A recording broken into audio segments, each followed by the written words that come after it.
இன்று வந்து மதுரையில் சித்திரை திருவிழா பொருட்காட்சி, அதாவது எக்ஸிபிஷன் எப்பயும் பாரம்பரியமிக்க கிட்டத்தட்ட 40 ஆண்டுகள் மேல் நடந்துள்ளது. இப்போ 41வது ஆண்டு சித்திரை திருவிழா பொருட்காட்சியை திறந்து வைப்பதற்காக அதோட செய்தித்துறை சார்ந்து அதனுடைய அமைச்சர் ஆத்மன் அவர்கள். அதோட இன்னைக்கு வந்து அனைத்து துறைகள் சார்ந்த ஒவ்வொரு துறையும் 4 வாரங்கள் செயல்பாடு, என்னென்ன திட்டங்கள், முதல்வருடைய விஷன் என்ன, எதை நோக்கி பயணிச்சுக்கிறோம், அதனோட அனைத்து ஸ்டால்களிலும் இந்த 4 வாரத்துல அரசு செய்த என்னென்ன முன்னெடுப்புகள் அனைத்தையும் வந்து டிஸ்பிளே பண்ணியிருக்காங்க. குறைந்த நாட்கள்ல மிக விரைவாக இந்த எக்ஸிபிஷன் வந்து சிறப்பாக செயல்படுத்தி இன்னைக்கு மக்கள் பார்வைக்காக திறந்து வைக்கப்பட்டுள்ளது. கண்டிப்பா ஒரு எல்லாருக்கும் ஒரு விழிப்புணர்வாக இருக்கும், அனைவரும் வந்து பார்த்து கொள்ளும் விஷயமாக இருக்கும்.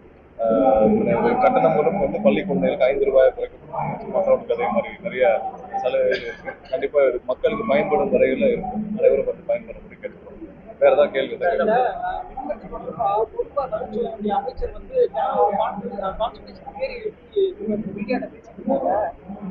திமுக ஆட்சியில 90,000 டிரான்ஸ்பர் புதுசா வாங்கிருக்கோம். அதே மாதிரி வந்து யார் சொன்னாரு? உத்தமர் யார்? உத்தமர் செந்தில் பாலாஜி. அப்படி சொன்னதான் உத்தமர் செந்தில் பாலாஜி. அவர் எந்த லட்சணத்துல டிரான்ஸ்ஃபார்மர் வாங்குறான்னு எல்லாருக்குமே தெரியுமா?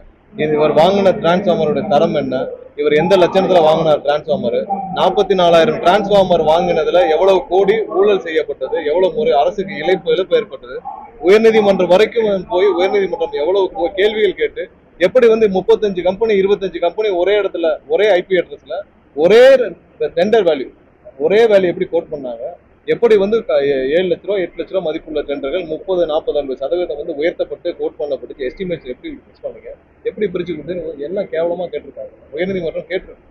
அதன் வாயிலாக இன்னைக்கு வந்து சிபிஐ விசாரணை உத்தரவிடப்பட்டது. ஸோ அவர்லாம் வந்து இந்த துறையை பத்தி பேச வேண்டிய அவசியம் இல்லை. அவர் போன துறையில ஏதாவது கேஸ் வாங்காம இருந்திருக்காரா? இது மாதிரி போக்குவரத்து துறையில இருந்தார்ல, போக்குவரத்து துறையில இவ்வளவு பேருக்கு, அதாவது இன்னைக்கு வந்து எத்தனை ஆயிரக்கணக்கான பேருக்கிட்ட வேலை வாங்கி தருவதாக ஏமாற்றி வழக்கு, அந்த வழக்கை வந்து எவ்வளவு மோசமா 4 வழக்கை 1 வழக்காக்கி எல்லா வழிகளையும் அதை அடைத்து ஏற்கனவே 2 வருஷம் சிறையில் இருந்து மீண்டும் அந்த வழக்கை நடைபெறாத வகையில பல பெட்டிஷனை போட்டு இன்னமும் அதுல ஹேங் ஓவர் பண்ணிட்டு இருக்காரு. இவ்வளவு பேர்கிட்ட வசூலிச்சு ஜாப் ராக்கெட் கேஸ்ன்றது வந்து இருக்கிறதே கேவலமான கேஸ். எவ்வளவு பேர் நீங்க வந்து பணம் வாங்கி எவ்வளவு பேர் நீங்க ஏமாத்திருக்கீங்க, அவ்வளவு பேருக்கு வேலை வாங்கி தரேன்னு ஏமாத்திருக்கீங்க. அதுக்கான அனைத்து ஆதாரங்களோட பிடிபட்டு இன்னைக்கு வந்து சிபிஐல அதையும் வந்து இன்னைக்கு இங்க கிரைம் பிரான்ச்ல விசாரணை நடந்துட்டு இருக்கு. டிரான்ஸ்ஃபார்மருக்கு சிபிஐ இருக்கு. எந்த துறையில போனாலும் அவர் உத்தமர் செந்தில் பாலாஜி போன துறையில இருந்து அந்த துறை மீள்பு வருவதே பெரிய கஷ்டமா இருக்கு. போக்குவரத்து துறை அவர் என்னைக்கு போனாரோ அன்னைக்கோட அந்த போக்குவரத்து துறை நிலைமை என்ன ஆச்சு இது வரைக்கும் வந்து பாதி பேர் அந்த துறையில ஒவ்வொரு நாளும் அது அழிவை பார்த்து. மின்சாரத்துறையில நாங்கள் விரைவாக வெள்ளை அறிக்கை வெளியிடுவோம். கடந்த 5 ஆண்டுகள் என்ன செய்யப்பட்டது, அதுக்கு முன்னாடி 10 ஆண்டுகள் என்ன செஞ்சாங்க, எவ்வளவு எக்யூப்மெண்ட்ஸ் ப்ரொக்யூர் பண்ணாங்க, அதுக்கு முன்னாடி எவ்வளவு ப்ரொக்யூர் பண்ணாங்க, எவ்வளவு சப்ஸ்டேஷன்ஸ் வந்து உருவாக்கப்பட்டது, அதுக்கு முன்னாடி எவ்வளவு சப்ஸ்டேஷன்ஸ் உருவாக்கியிருந்தாங்க, என்னென்ன வகையாக இவர்கள் வந்து இந்த துறையில வந்து யாருக்கும் அரசுக்கு இழப்பு எந்தெந்த வகையில் ஏற்படுத்தினாங்க. ஒன்றும் இல்லை, ரெனியூபிள் எனர்ஜி நம்ம தான் வந்து 90கள்லேயும் முதல்ல ரெனியூபிள் எனர்ஜி சோலாரு விண்டு வந்து அதிகமாக அப்போ வந்து முதல்ல கொண்டு வரப்பட்டது தமிழகத்தை தான். இன்னைக்கு தமிழகம் அந்த துறையில் எவ்வளோ கீழே இருக்கு. இன்னைக்கு வந்து ரெனியூபிள் எனர்ஜி நம்ம தான் ரொம்ப மோசமான அளவில் இன்வெஸ்ட்மெண்ட் இருக்கு. என்ன காரணம்? இவர்கள் சார்ந்த ஆட்கள் வந்து ஒரு 4-5 குடும்பங்கள் மட்டும் பயன்பெறும் வகையில் 4-5 தனிநபர் பயன்பெறும் வகையில் ஒரு லாபி அமைச்சு யாருமே உள்ள போய் நீங்க சோலார்ல போய் நீங்க அப்ளிகேஷன் கொடுக்கணும்னாலும் எத்தனை லட்சம் ஊருக்கே தெரியும். அன்னைக்கு நாங்கள் வெண்டர் மேனேஜ்மெண்ட் மீட்டிங் கூட்டினா அனைத்து இன்வெஸ்டர்ஸையும் கூப்பிட்டு பேசியிருந்தோம். இன்வெஸ்டர்ஸ் எல்லாம் என்ன சொன்னாங்க, எங்களுக்கு வந்து உள்ள போய் அப்ளிகேஷன் கொடுக்கணும்னாலும் 4-5 தனிநபர்கள் 4-5 புரோக்கரை நாங்கள் சந்திக்காமல் நாங்கள் அப்ளிகேஷனை உள்ள போகாது. ஒரு மெகாவாட்டுக்கு இத்தனை லட்சம், 25 லட்சம் 30 லட்சம் வாங்கிட்டு தான் ஒரு மெகாவாட் அப்ளிகேஷன் உள்ள போகும். அப்புறம் எப்படி இன்வெஸ்ட்மெண்ட் வரும்? எப்படி நீங்க வந்து தரமான இன்வெஸ்ட்மெண்ட்ஸ் உள்ள வரும்? நீங்க சோலார்னு போனா ரியல் எஸ்டேட்ல இருந்து 300-400 ஏக்கரை ஒரு புரோக்கர் வாங்கி வச்சிருப்பாரு.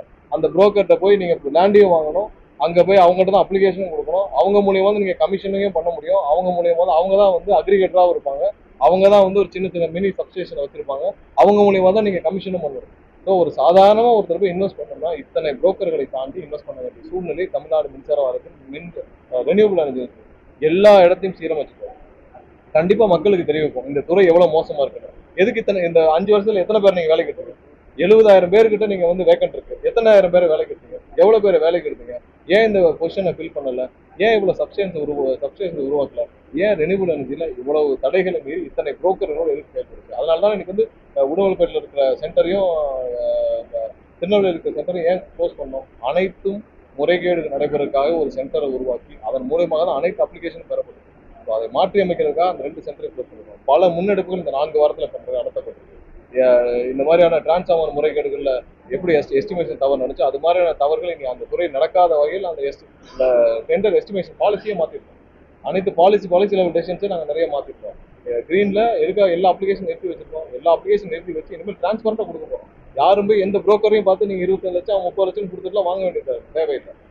யார் இன்வெஸ்ட் பண்ண நினைக்கிறாங்களோ அவங்களுக்கு ஓப்பன் அப் பண்ணோம். இன்னும் ஒரு சில நாட்கள்ல அதோட டெஸ்டிங் எடுத்து நம்ம லான்ச் பண்ண போறோம்.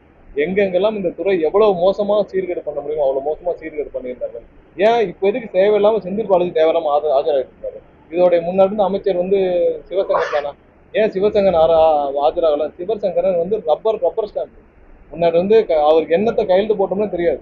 சிவசங்கர் கூப்பிட்டு வச்சு கடந்த 2 வருஷமா நீங்க இருந்தீங்களே, அமைச்சரா இருந்தீங்களே மின்சாரத்துறைக்கு, உங்களுக்கு பதில் செந்தில் பாலாஜி பதில் சொல்லிட்டு இருக்கிறாரு. அவர் எதுக்காக பதில் சொல்றான்னு கேட்டு பாருங்க. சிவசங்கரன் ரப்பர் ஸ்டாம்பா தான் இருந்தாரு. அவர் எதில் கையெழுத்து போட சொல்றாங்களோ கையெழுத்து போட்டு பேசாம இருப்பாரு. அந்த துறையை மறைமுகமாக நடத்திட்டு இருந்தே செந்தில் பாலாஜி அவர் தம்பி அசோக்கு, இன்னொரு நாங்க ரீசெண்டா சஸ்பெண்ட் பண்ணோம் ஒரு சில புரோக்கர்கள் தான் சார். ஸோ அதனால இந்த துறையை எவ்வளவு மோசமாக கொண்டு போக முடியும் கொண்டு போனோம். இவரையே பாக்குறாரு. இதான் இந்த துறையுடைய அமைச்சர் இல்லைல்ல, நீங்க எதுக்கு ஆஜராருங்க? உங்களுக்கு எதுக்கு என்ன சம்பந்தம் இருக்கு? அதனால இந்த துறையை மறைமுகமாக இவ்வளவு மோசமாக கொண்டு போனதுக்கு முக்கிய காரணம் செஞ்சிருப்பாங்க. இந்த துறையோட கரண்ட் நிலைமை நான் கண்டிப்பா பப்ளிஷ் பண்ணுவேன். இதை மீட்டெடுக்க முயற்சிகளை முழு வீச்சில் முதல்வருடைய உத்தரவு பண்ணிட்டு இருக்கோம். எவ்வளவு ப்ரொக்யூர்மெண்ட் பண்ணணும், எவ்வளவு சப்ஸ்டேஷன்ஸ் உருவாக்கணும். இப்ப இருக்கிற லோடு கெப்பாசிட்டியில நம்ம இன்னொரு 10-12 வருஷத்துக்கு முன்னாடி எவ்வளவு தேவை அது அளவுக்கு தான் இன்ஃப்ராஸ்ட்ரக்சர் இருக்கு. இன்னைக்கு எவ்வளவு சப்ஸ்டேஷன், இன்னைக்கு கிட்டத்தட்ட எவ்வளவு சப்ஸ்டேஷன் தேவை, ஏன் நம்ம இந்த 5 வருஷத்துல எந்த முன்னெடுப்பு எவ்வளவு பண்ணிருக்கோம் எல்லாத்தையும் நான் கணக்கு எவ்வளவு நம்மளுடைய டிரான்ஸ்ஃபார்மர்ஸ் இப்போ 4.5 லட்சம் டிரான்ஸ்ஃபார்மர்ஸ் எவ்வளவு லெகசி, எவ்வளவு 20 வருஷம் பின்னாடி, எவ்வளவு 15 வருஷத்துக்கு பின்னாடி இன்ஸ்டால் பண்ணப்பட்டது, எல்லாத்தையும் கணக்கெடுத்துருக்கோம். எவ்வளவு தேவைன்றதை நம்ம முன்னெடுத்துருக்கோம். கண்டிப்பாக தமிழக மக்களுக்கு இந்த இன்ஃப்ராஸ்ட்ரக்சரை சரி பண்றதுக்கான அனைத்து வெள்ளை அறிக்கையும் கொடுத்து எவ்வளவு சீக்கிரம் நம்ம சப்ஸ்டேஷன் லோடு கெப்பாசிட்டி தாங்கணும். இன்னைக்கு 5000 மெகாவாட் சென்னை தாண்டிடுச்சு. அப்போ நீங்க லோடு கெப்பாசிட்டி கூட்டுறப்ப அதுக்கான சப்ஸ்டேஷன்ஸும் நீங்க சப்போர்ட் பண்ணணும். டிரான்ஸ்ஃபார்மர்ஸும் அந்த லோட சப்போர்ட் பண்ணணும். ஸோ அதுக்கான இன்ஃப்ராஸ்ட்ரக்சர் நமக்கு தேவை. அதே தான் மதுரையில் நான் கேட்டப்ப இன்னைக்கு 6 சப்ஸ்டேஷன் தேவைங்கிறாங்க. ஸோ அதுக்கான இடங்களை ஐடென்டிஃபை பண்ணி உடனடியாக கொண்டு வரதுக்கான வேலை இந்த மாதிரி எல்லா இடத்துலையும் தமிழகம் முழுவதும் கணக்கெடு பணிகள் கடந்த ஒரு வாரம் நடந்திருக்கு.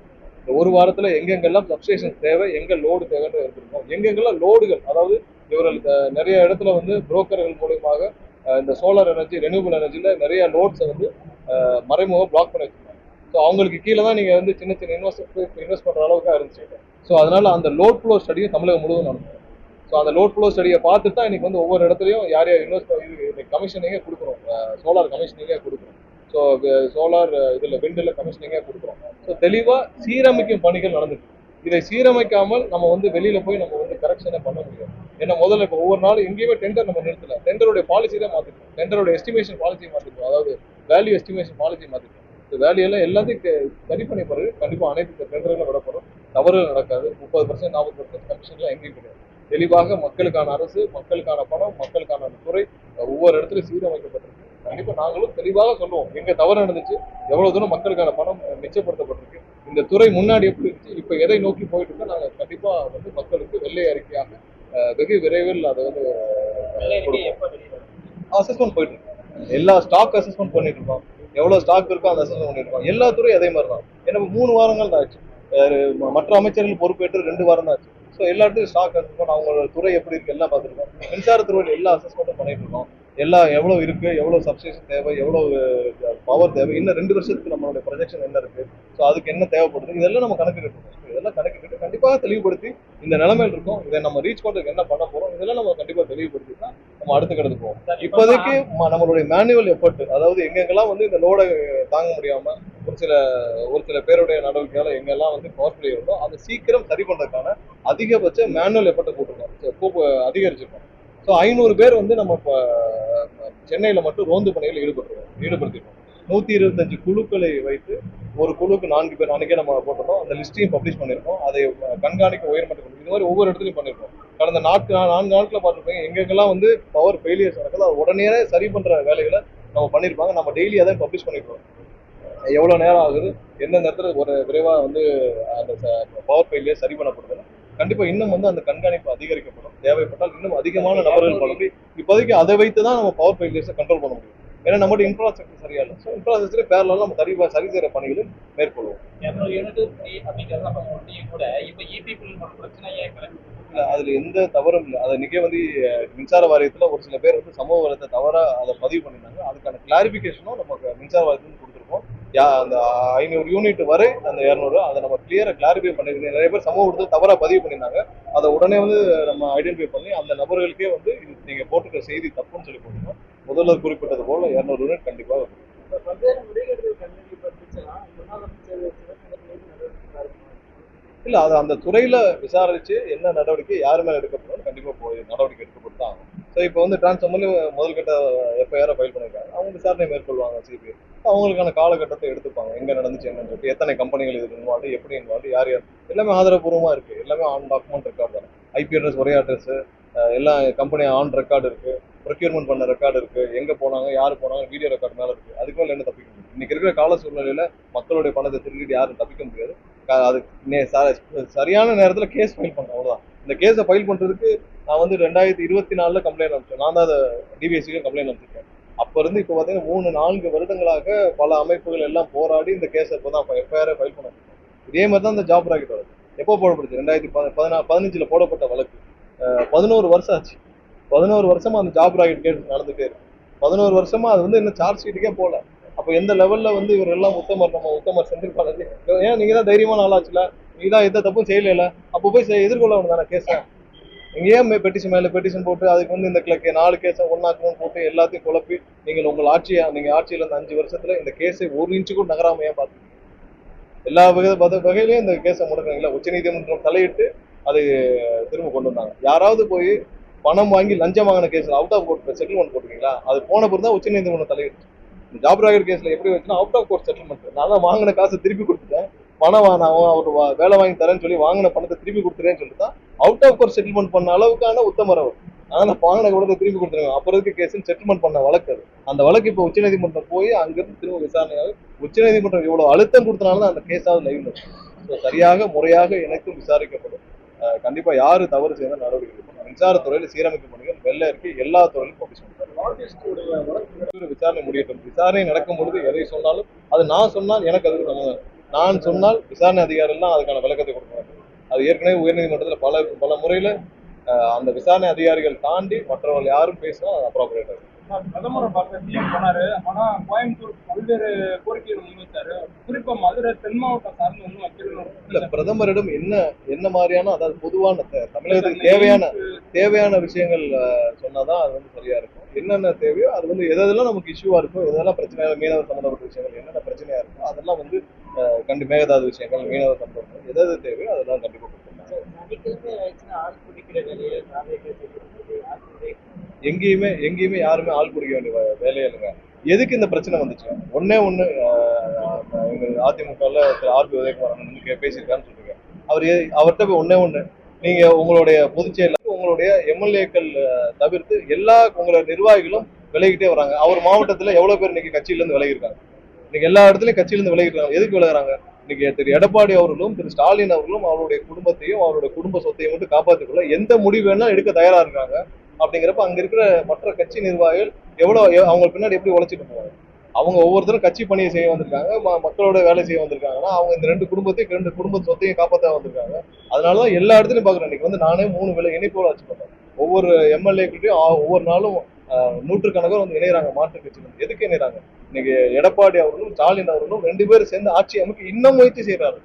இன்னும் ஏதாவது குறுக்கோல முயற்சிங்க. அவர்கள் மீது நம்பிக்கை இல்லாம தான் அந்த கட்சியில தொண்டர்களுக்கு அடிமட்ட தொண்டர்கள் இருந்து எம்எல்ஏக்கள் வரைக்கும் சிட்டிங் எம்எல்ஏ வரைக்கும் இதுக்கு மேல இவங்களோட பயணிக்க முடியாது ரிசைன் பண்ணிட்டு வெளியே வராங்க. ஏன்னா அவங்க எம்எல்ஏ இருந்து என்ன பண்ண முடியும்? வெறும் எம்எல்ஏ இருந்து என்ன பண்ண முடியும்? வெறும் எம்எல்ஏவாக இருந்து அவங்க சட்டமன்றத்துக்குள்ளேயும் போக முடியாது, அவங்களுடைய தொகுதிக்குள்ளேயும் போக முடியாது, போனா மக்கள் பணி எதுவும் செய்ய முடியாது. இவங்க தலைவர்கள் அடிக்கிற பண்ற விஷயங்களை சகித்து கொண்டு இருக்க முடியல. அதற்காக கட்சியிலிருந்து விலகி விட்டு எம்எல்ஏ பதவியிலிருந்து ராஜினாமா செய்யறது இன்னைக்கு வளர்ச்சியின மட்டுமே மக்கள் வந்து கோடிக்கணக்கான மக்கள் இன்னைக்கு வாக்களித்தாங்க. விஜய் அவர்கள் கூட வந்து சேர்றதுல எந்த தப்பு?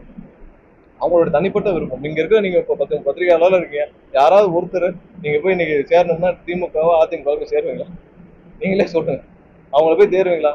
என்ன செய்வாங்க அவங்க 2 பேரும் நாளைக்கு இன்னைக்கு இப்போவும் அந்த முயற்சி நடத்திட்டு தான் இருக்காங்க. இப்போவும் திரு எடப்பாடி அவர்களும் ஸ்டாலின் அவர்களும் ஏதாவது ஒரு குறுக்கு வழியில எதையாவது செய்து எங்களுடைய தலைவரை இன்னைக்கு மக்களுக்காக 100% ஒவ்வொரு நாளும் 24 பணியாற்றி வரும் இந்த முதல்வருக்கு எதிராக ஒவ்வொரு நாளும் சதி செய்துட்டு தான் இருக்காங்க.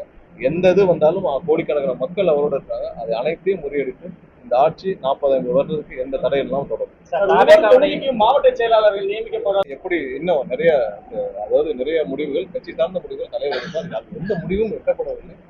ஆலோசனை இருக்கு. தலைவர் முடிவெடுத்த பிறகு தலைவரும் பொதுச்செயலாளரும் சேர்ந்து அறிவிப்பாங்க. தாவேக்கோட்டை ஆட்சி அதிகார மையம் வந்து அமைச்சர் ஆதவர்ஷா தான். ஏன்னா அவர் முதல்கட்ட அமைச்சர் அப்படிங்கிற மாதிரி சொல்லியிருக்காங்க. யாராவது இந்த இதுல பேசுறதா பண்றாங்க. அவங்க யாரும் வந்து முதல்வர் ஏற்கனவே சொன்னது போடுவாங்க. முதல்வர் தான் நீங்க வந்து அவர் கொடுக்கும் என்ன மாதிரியான எல்லாருக்கும் வழிகாட்டுதல் பண்றோம் அதை நோக்கி தான் எல்லாரும் வேலை. இதெல்லாம் வந்து எதிர்கட்சி கிளப்புறது. சகோதரர் ஆதவர்ஜன் வந்து அவருடைய அமைச்சகம் அவருடைய கட்சிக்கு என்ன தேவை, கட்சிக்காக என்ன செய்யணுமோ அதை செஞ்சுட்டு இருக்காரு.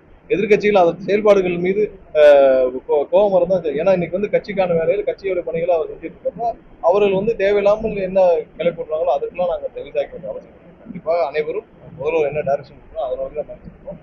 எதிர்கட்சி நான் சொன்னேன் இவங்கெல்லாம் வந்து என்னென்ன இன்னும் வந்து முயற்சி செய்யணும். அதோட முயற்சிகள் தான் இதோடைய தேவையில்லாத முதல்வர் கையில் தான் அறிவிப்பாங்க. அந்த மாதிரி ஏதாவது இருந்தாலும் அறிவிப்பாங்க அபிஷியலா. பட் எப்பயும் முதல்வர் எப்படின்னா ரொம்ப எளிமையா இருப்பார். பிறந்தநாள் அன்னைக்கு எப்போ எளிமையா இருப்பார். அதனால வந்து நலத்திட்டங்களோட எப்பயுமே வந்து மன்றமா இருக்கப்பயும் சரி, போன வருடம் நான் பார்த்தேன் எல்லா தெருக்களிலும் வந்து மக்கள் நலத்திட்டங்கள் மக்களுக்கு நலத்திட்டங்கள் மட்டும் தான் கொடுக்கப்பட்டுச்சு. முதல்வர் எப்பயுமே அந்த பிறந்தநாள் இதெல்லாம் ரொம்ப எளிமையாக இருப்பார். கண்டிப்பா இது எப்படின்னா அவர் கண்டிப்பா இது பண்ணி எங்களுக்கு வழிகாட்டுவார். மாணவர்களுக்கு இழைக்கப்படுகிற அநீதிங்க மாணவர்களினுடைய எதிர்காலம் பற்றி கட்டாயமா அவங்க கொடுக்கணும். அவங்க தராததையும் சேர்த்து தான் கொடுக்கணும். அதுக்கு சம்பந்தப்பட்ட அதிகாரிகள் மட்டத்தில் பேச்சு சீராய்வு செய்து டெல்லிக்கே சென்று பேசுவதாக இருக்கிறோம்.